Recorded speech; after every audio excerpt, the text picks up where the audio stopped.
malam kana buƙatar ka samu kwarjini, ka samu kabuli a idon jama'a, ka samu kwarjini, wala Allah ɗan siyasa ne kai, ko wani ɗan takara ne kai, ko wani mai mulki ne kai, kana so kawai ka samu kwarjini, ya zama ko kun kai ku dubu kuka shiga cikin taro, ya zama na cewa kai kaɗai za a fara gani, ya zama na cewa duk tafiyar da za a yi kai ne a gaba.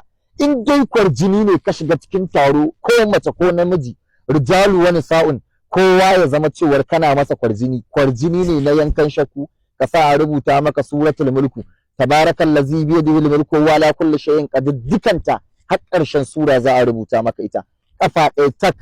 In aka rubuta maka ita malam, ka je ka nemi zamzam, da shi ake wanke rubutun. Idan ka wanke da zamzam, ka zo ka sha kwana uku. Amma idan za ka sha rubutun sai ka yi nafila, a duk sanda za ka sha rubutun sai ka yi nafila raka'a 2 za ka sha.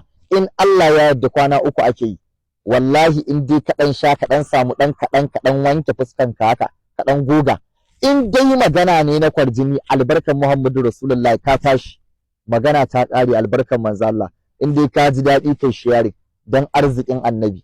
Assalamu alaikum.